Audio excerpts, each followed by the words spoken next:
dia, a graça e a paz do Senhor Jesus sobre a sua vida. Como é bom poder começar mais uma manhã de domingo, meditando juntos na Palavra de Deus. Eu quero aproveitar esses momentos iniciais para lembrar você daqueles recados importantes que eu falei com você no último final de semana. Aproveite esse tempo de estudo bíblico aqui no nosso canal do YouTube para também participar do nosso chat.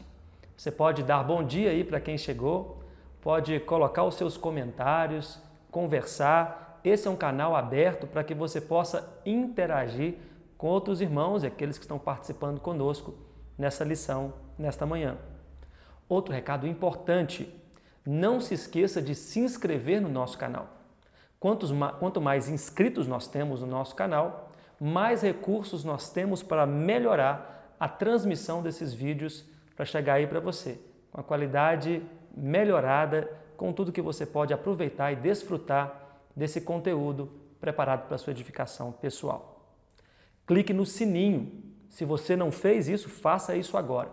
Esse recurso vai avisar você e ser um despertador no seu celular, para que você possa estar atento a todo o conteúdo produzido pelo canal da Terceira Igreja.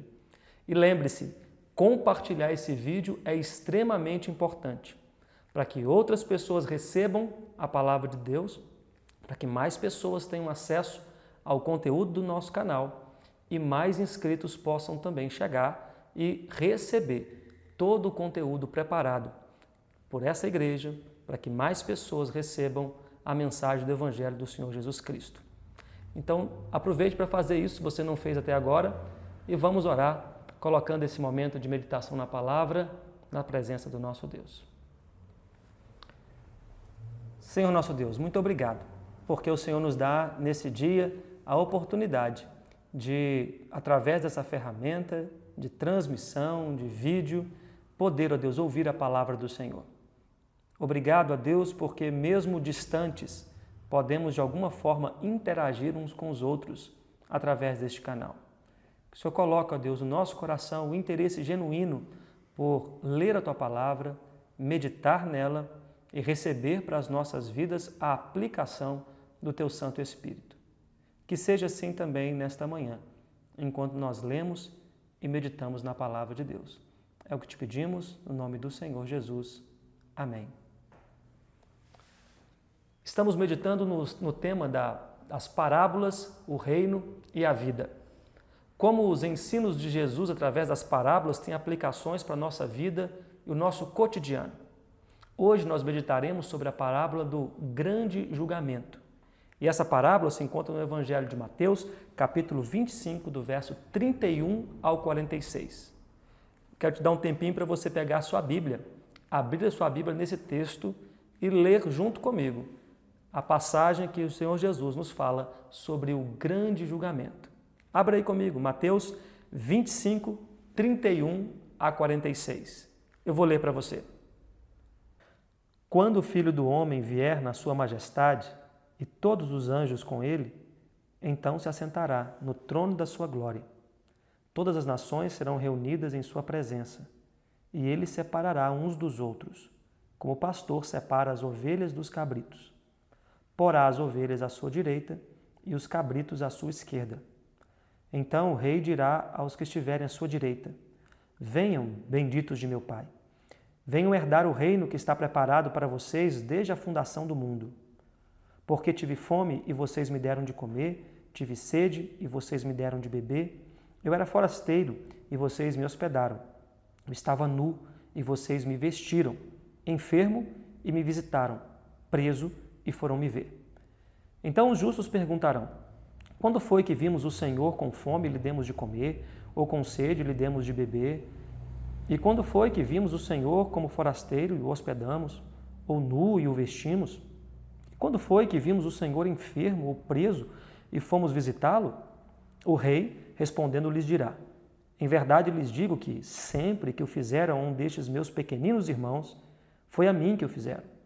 Então o rei dirá também aos que estiverem à sua esquerda: Afastem-se de mim, malditos, para o fogo eterno, preparado para o diabo e os seus anjos. Porque tive fome e vocês não me deram de comer. Tive sede e vocês não me deram de beber. Sendo forasteiro, vocês não me hospedaram, estando nu, vocês não me vestiram. Achando-me enfermo e preso, vocês não foram me ver. E eles lhe perguntarão: quando foi que vimos o Senhor com fome, com sede, forasteiro, nu, enfermo ou preso e não o socorremos? Então o rei responderá: em verdade lhes digo que sempre que o deixaram de fazer a um destes mais pequeninos, foi a mim que o deixaram de fazer. E estes irão para o castigo eterno, porém os justos irão para a vida eterna. Você certamente já teve que fazer algumas escolhas na sua vida. Algumas muito importantes, outras menos importantes. Você já teve que separar coisas na sua casa que você não ia mais usar, das coisas que você ainda precisava continuar usando. Tinha uma prática que as mulheres antigamente faziam, não sei se hoje ainda as mulheres, as donas de casa, aqueles que cozinham, têm o hábito de fazer. Eu lembro da minha mãe, quando eu era criança, separando o feijão antes de cozinhar. Não vinha nesses saquinhos modernos que a gente compra hoje, talvez não tinha toda essa qualidade que nos oferecem hoje as variadas marcas que você pode comprar no supermercado, mas era aquele sacolão mesmo, comprado no quilo lá na velha mercearia. E ao chegar em casa, ela tinha um trabalho de colocá-lo num prato, em uma bandeja e tirar caroço por caroço, separando os bons feijões dos feijões mais velhos e não davam para usar, e também das pedras que ali estavam no meio, para jogar isso tudo fora, ficando apenas com aquela parte boa e utilizável. Assim ela sabia que quando fosse levar para a panela, estaria escolhendo os melhores feijões. E eu me perguntava quando era criança, por que toda vez a minha mãe tem que fazer isso? Será que não há ninguém que possa fazer isso antes desse produto chegar nas nossas mesas? Bom, parece que hoje esse processo já melhorou um pouco, mas o fato é que ainda assim as cozinheiras, os cozinheiros mais atentos ainda dão uma boa conferida no alimento, nos feijões, no arroz, para saber se está tudo adequado para ser preparado e servido com qualidade nas nossas mesas. Independente do processo, que esses feijões passem durante toda a sua vida, até chegar na nossa mesa, em algum momento, eles vão ter que ser separados, eles vão ter que ser escolhidos, os melhores daqueles que não são aproveitáveis. A parábola do grande julgamento tem como grande tema o princípio da escolha, da separação. Uma separação final e irredutível. Contudo, o tema do grande julgamento nessa parábola, nesse texto que nós acabamos de ler, não é a parábola em si. Esse texto é mais uma profecia. Jesus está dizendo o que vai acontecer, o que irá acontecer no último dia, no grande dia do juízo, quando ele retornar e todos nós nos apresentarmos diante dele. A parábola, essencialmente, nesse texto, poderia ser apenas aquele trecho onde Jesus fala sobre o pastor separando as ovelhas dos cabritos. Esta é a parábola, esta é a ilustração que Jesus conta para explicar esta profecia e o princípio do que ele está ensinando para nós aqui nesse texto. Mais uma vez, para compreender as parábolas do Senhor Jesus Cristo, nós necessitamos fazer algumas perguntas. Nesta parábola, a primeira pergunta que nós devemos fazer é: quais são os personagens e que papéis importantes eles têm no ensino do Senhor Jesus? Se você prestou atenção na leitura desse texto, você percebeu que há muitos personagens. Eu vou citar alguns deles para você. Primeiro fala do Filho do Homem. O Filho do Homem vai estar na sua majestade, na sua glória com seus anjos. O Senhor Jesus se identifica como sendo o Filho do Homem. A sua ligação com a natureza humana, a sua encarnação, está ligada com essa expressão. Mas para os judeus daquela época, e para aqueles que conhecem a palavra de Deus, também sabem que essa expressão tem uma ligação escatológica, especificamente falando acerca da profecia de Daniel. Lá no livro do profeta Daniel, capítulo 7, versos 13 e 14, diz assim: Eu estava olhando nas minhas visões da noite, E eis que vinha com as nuvens do céu um como filho do homem, e dirigiu-se ao ancião de dias, e o fizeram chegar até ele. Foi-lhe dado domínio e glória, e o reino, para que os povos, nações e homens de todas as línguas o servissem. O seu domínio é domínio eterno, que não passará, e o seu reino jamais será destruído. Jesus se identifica como esse personagem escatológico relatado por Daniel, o Filho do Homem, aquele que tem domínio, poder, glória e um reino eterno que não pode ser destruído. Então, ao falar dessa parábola, apontando para essa profecia do último dia, o Senhor Jesus nos lembra que Ele é essa figura. O segundo personagem que aparece são os anjos. O texto diz que Jesus, o Filho do Homem, apareceria na sua glória com os seus anjos. Também, no verso 41, ele vai falar sobre outros anjos, quando diz que o inferno, o lago de fogo, está preparado para o diabo e os seus anjos. Então, aqui também nessa profecia, o Senhor Jesus nos mostra sobre a existência desses seres angelicais. Aqueles que preservaram o seu estado de santidade, glorificando e servindo a Deus, e aqueles que seguiram o inimigo, o adversário de Deus, Satanás, o diabo, para o qual o lago de fogo está preparado, para o diabo e os seus anjos. Depois ele fala do rei. O rei, então, fará isso e aquilo. O rei, então, separará e chamará. Esse rei também é o Senhor Jesus Cristo. Ele se apresenta como o Filho do Homem e também como o Rei, aquele que tem o governo, aquele que tem o domínio. E é interessante destacar isso, porque o nosso Deus e Pai do nosso Senhor Jesus Cristo, a primeira pessoa da Trindade, é aquele que tem todo o governo e toda a autoridade. Mas após a encarnação, vida, morte e ressurreição do Senhor Jesus Cristo, e quando ele foi assunto ao céu, totalmente glorificado, ele recebeu do Pai o trono, o governo e o domínio para completar a sua obra de redenção. O que nós sabemos que no final será devolvido ao Pai.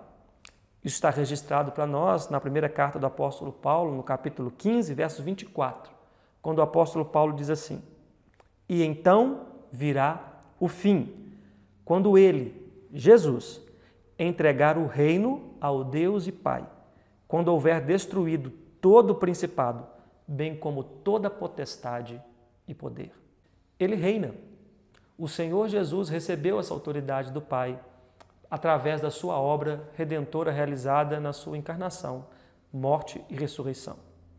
Mas ele entregará esse domínio, esse governo ao nosso Deus e Pai, quando essa obra for totalmente consumada, e é dessa consumação que Jesus está falando.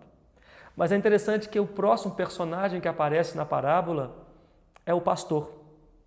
Jesus, que se apresentou como Filho do Homem, uma figura escatológica profetizada por Daniel, que também se apresentou como o Senhor dos anjos, tem domínio sobre as hostes angelicais. É também o Rei, que reina com poder e autoridade sobre todas as coisas, mas ao mesmo tempo, ele é o bom pastor. Ele é o pastor que conhece as suas ovelhas.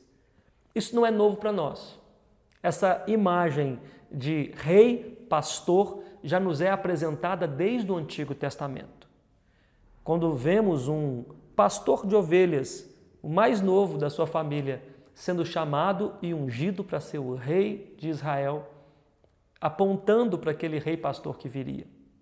Quando lemos em Isaías, capítulo 40, versos 9 e 10, a promessa de que Deus viria na pessoa de um rei e de um pastor. Ele diz no verso 10 de Isaías 40, verso 10 e 11, diz assim: "Eis que o Senhor Deus virá com poder e com o seu braço dominará.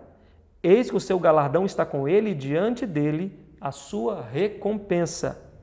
Como pastor apacentará o seu rebanho e nos seus braços recolherá os cordeirinhos, os levará no seio, os que amamentam ele guiará mansamente."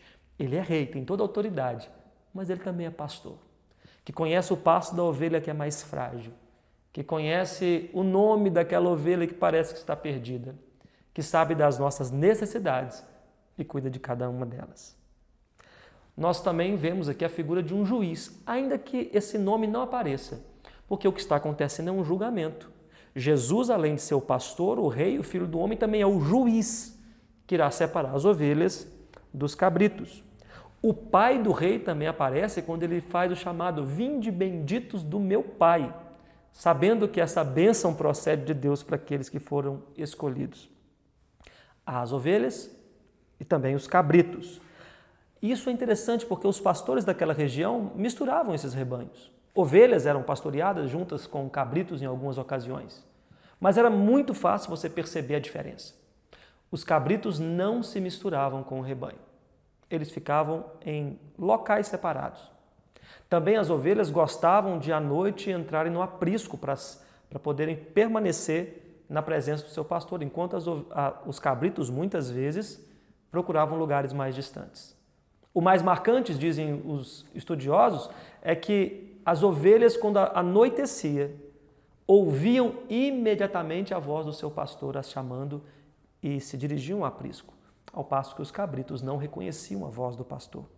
Por isso essas duas imagens são tão importantes aqui para esse dia do juízo, o grande dia do julgamento, porque exatamente aqueles que ouviram a voz de Deus serão chamados para a presença dele, ao passo que aqueles que desprezaram e se fizeram surdos para o chamado do Supremo Pastor da nossa alma, o Senhor Jesus, terão também a condenação que lhes aguarda. Finalmente, o último personagem que aparece é o diabo. E ao falar desse personagem, o Senhor Jesus destaca que o lago de fogo, a condenação eterna, não foi preparada para nós. Foi preparada para o diabo e os seus anjos, aqueles que se rebelaram como adversários de Deus desde o princípio. E aqueles que não ouvem a voz do pastor, seguem o seu comando e também terão o mesmo destino. Esses são os personagens e só de meditar neles algumas coisas já surgem para nós de ensinamentos. Mas o que é a cena? O que está acontecendo nessa cena e o que ela ensina para nós? Algumas coisas já foram faladas aqui sobre os personagens. Primeiro, nós observamos que nessa cena todos estão reunidos. Não só as ovelhas, mas também os cabritos. Não só os que ouviram, mas também os que não ouviram. O que nos ensina é que haverá um dia, chegará um dia, onde eu e você compareceremos diante de Jesus. Nesse dia final, consumatório, ninguém poderá se esconder. Todos nós nos apresentaremos diante de Deus. Também nos fala aqui sobre o comportamento dos justos. É interessante que o Senhor Jesus dá um destaque para as obras que foram realizadas ou deixaram de realizar. Jesus disse: eu tive fome e me deste de comer. Eu tive sede e me deste de beber. Eu estava preso e fosse visitar-me. Ainda que esses justos aqui, comparado com as ovelhas, dizem: quando é que nós fizemos isso? Jesus diz: toda vez que fizestes isso a um dos meus pequeninos irmãos, a mim me fizestes. Há uma grande ênfase aqui nas boas obras, mas o comportamento das ovelhas não é fruto da sua bondade interna. O comportamento das ovelhas não é fruto do seu zelo religioso.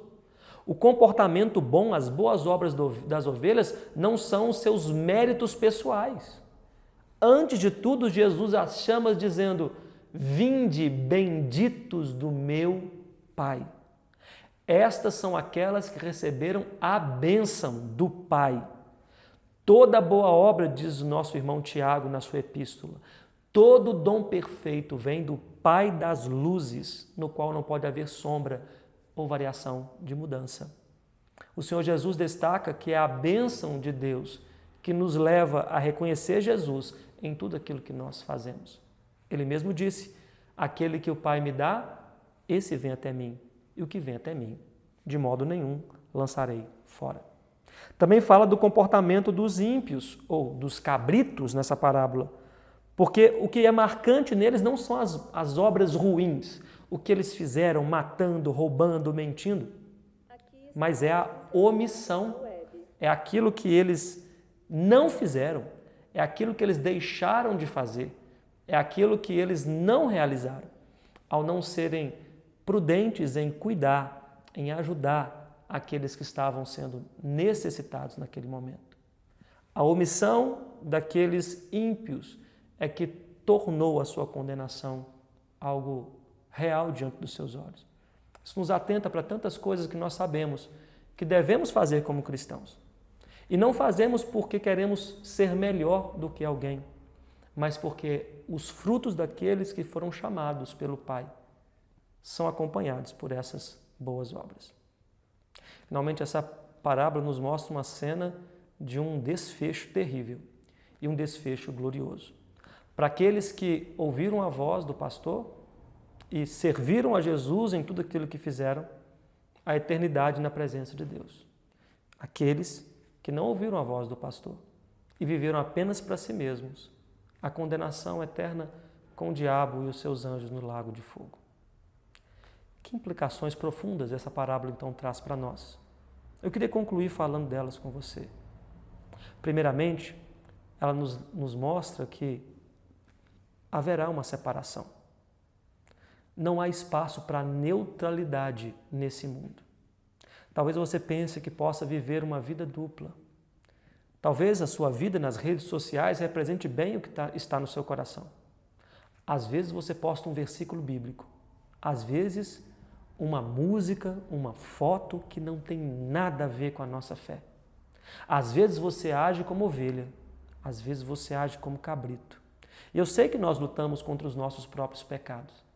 Mas no dia do final, do grande julgamento, não haverá espaço para neutralidade. Ou seremos ovelhas, ou seremos cabritos. Ou vivemos como aqueles que ouvem a voz do Supremo Pastor, ou vivemos como aqueles que tapam os seus ouvidos para a verdade da sua palavra. Isso é urgente para você e para mim hoje. Decidir qual é a nossa identidade. Outra implicação importante desse texto é que nós não fazemos as coisas que fazemos apenas para receber uma recompensa. A motivação interna conta. Porque todas essas boas obras que Jesus falou aqui, alimentar os necessitados, visitar os que estão presos, que estão enfermos, pode ser facilmente imitado por pessoas que não amam Jesus. Pode ser feito por qualquer pessoa. A diferença entre as ovelhas e os cabritos são a motivação. Nós fazemos como se nós estivéssemos fazendo para Jesus. Ainda que as pessoas não mereçam, ainda que as nossas forças não estejam no seu maior momento, fazemos com alegria, porque fazemos para Jesus. E finalmente nós entendemos que quando vivemos dessa forma e fazemos o que fazemos para Jesus, também entendemos que nem todo necessitado que essa parábola fala aqui é identificada com o próprio Senhor Jesus Cristo.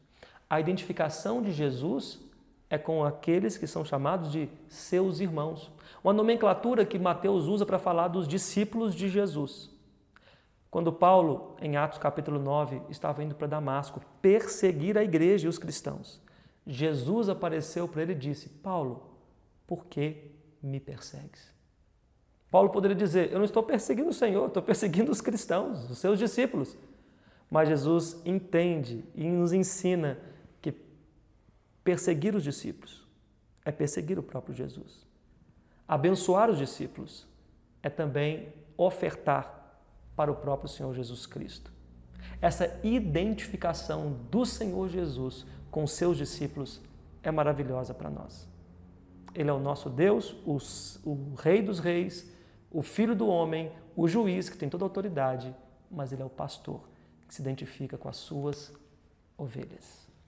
Você consegue perceber como isso é maravilhoso para nós?